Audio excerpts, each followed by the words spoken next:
We start with our first bit of wrestling news for the day, and we jump back to NXT as Axiom and Scripps had a very good match last night on NXT, and we surprisingly saw Scripps get unmasked by Axiom, and that led to, well, the surprise of some that Reggie was actually under the mask of Scripps, and now Reggie will hopefully go back to being Reggie because Reggie does have talent. You know, Reggie is talented and does have potential to be something more in WWE, as we really have not seen anything from Reggie since the disbandment of, or the retirement of, I should say,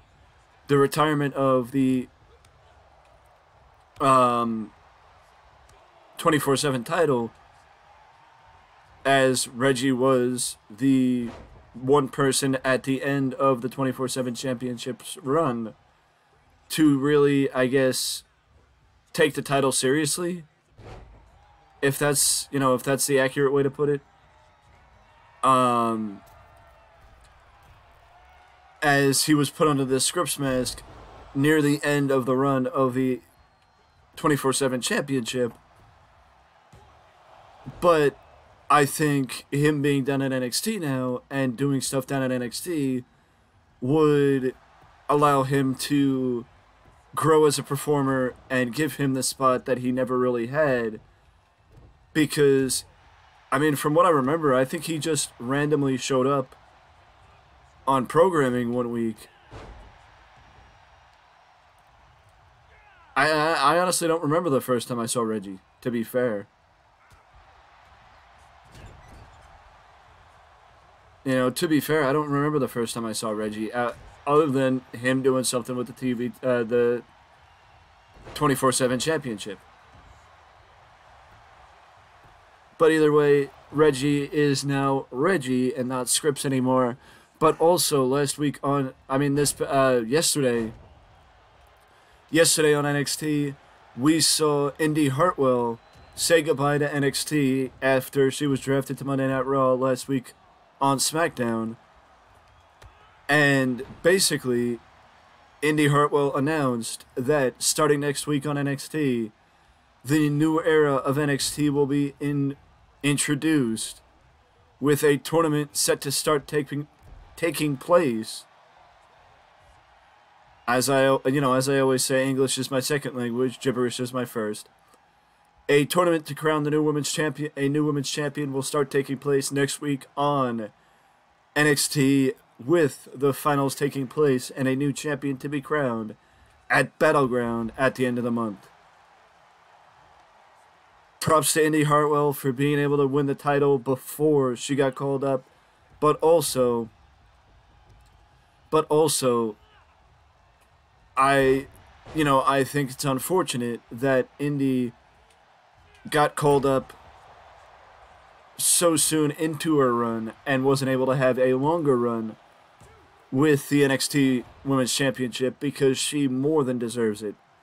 But it's like I said a couple of weeks ago when I did the breakdown of NXT, NXT has been operated by the same people pretty much for the last year.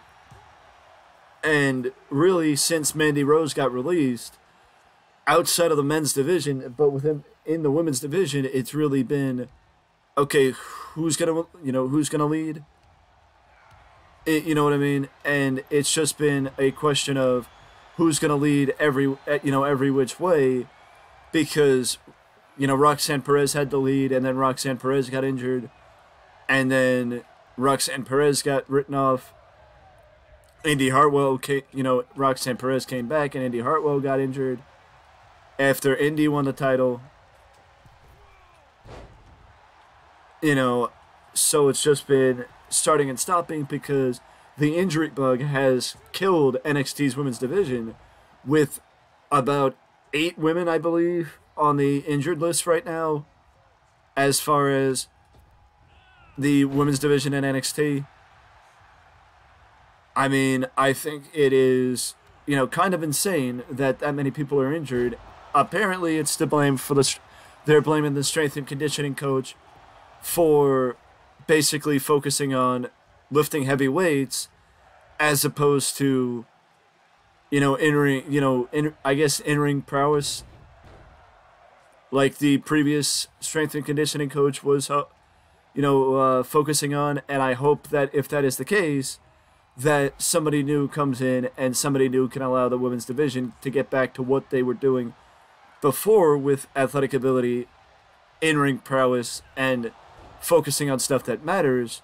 I'm not saying lifting heavy weights doesn't matter. I'm just saying it doesn't matter as much as the pressure should not be on it as much as they should. And how many people need to get injured for them to see that they need to change what they're focusing on. We will speak about All In and the pre-sale ticket sales, the pre-sale sales, as the pre-sale for All In went public yesterday, or was official yesterday. So we will talk about that in the next video. But we bring it over to The Way has the potential to return. For those who may not be aware, The Way is the faction that consisted of Austin Theory, Johnny Gargano, Candice LeRae, Dexter Lumis, and Indy Hartwell in NXT before Johnny left, or before Johnny and Candice ended up leaving. And Dexter ended up getting released, and that ended up leaving just Indy Hartwell.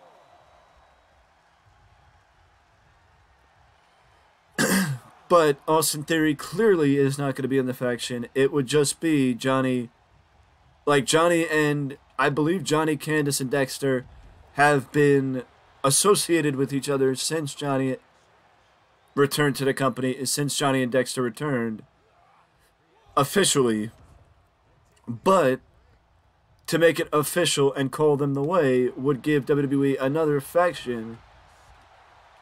I mean, the one thing I would say is it would not open the door for the potential to have WWE and the Judgment Day to feud with Gargano and Dexter Lumis, unless they go the route of having somebody else join The Way. Because the fact of the matter is, The Way has 2 women and 2 men, not 3 women and 1 man. 3 men and 1 woman. Unless, again, it goes the tag team route and you have 1 member of the faction, like I said last year, with Finn Balor being the top star, and then Dom and Damian Priest being the tag team. I feel like you could also end up doing more, because I still do believe that Finn Balor could be a potential World Heavyweight Championship contender. But that's just my opinion. But either way, I would love to see The Way come back, especially if it means some stability and some, how do you put it, some more consistency for Johnny Wrestling and Dexter Lumis, as both those guys have not really done much since coming to the WWE, or since coming back to WWE last year.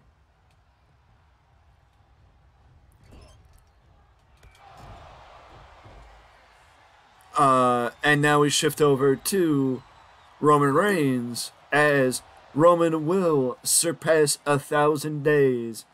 Roman Reigns will surpass 1,000 days as WWE Universal Champion. If he can making it to Night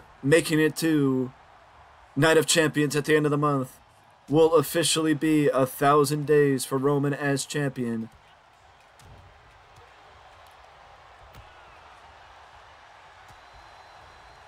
So, if that's the case, then Roman Reigns will be champion for 1,000 days, which is honestly something that I don't think any of us ever expected for WWE, because, you go from barely having people make it 3 months as champion to having them make it 1,000 days.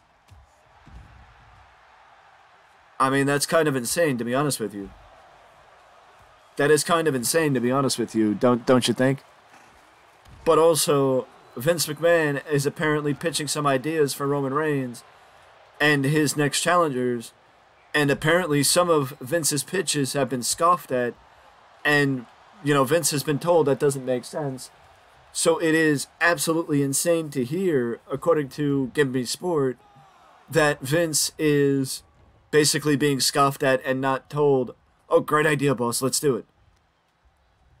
You know, that is fantastic that WWE is not being forced to listen to everything that Vince has to say, and that Vince's ideas are, you know, basically, oh, great idea, boss, so let's do it. You know, yes, man, ideas, because, you know, just because your boss tells you it's a good idea doesn't mean it's actually a good idea, and you should be allowed to say no, no matter the circumstance. You know, I mean, I know I'm not one to talk, but if somebody, you know, if a higher up tells me it's a good idea, just because they're a higher up doesn't mean I'm going to agree and say it's a good idea. If I think it's actually a good idea, I will agree with them, but I will not hesitate to ask questions or wonder if it's actually a good idea. So I'm happy to hear that Vince's ideas are not just blindly being followed, and some of them are being scoffed at and said that they don't make sense. So, I mean, I didn't think that this news video would end on could end on anything better than basically something that shows how Vince's position in WWE has changed over the last couple of months. But with that being said, that is it for this news video. I will see you in the next one.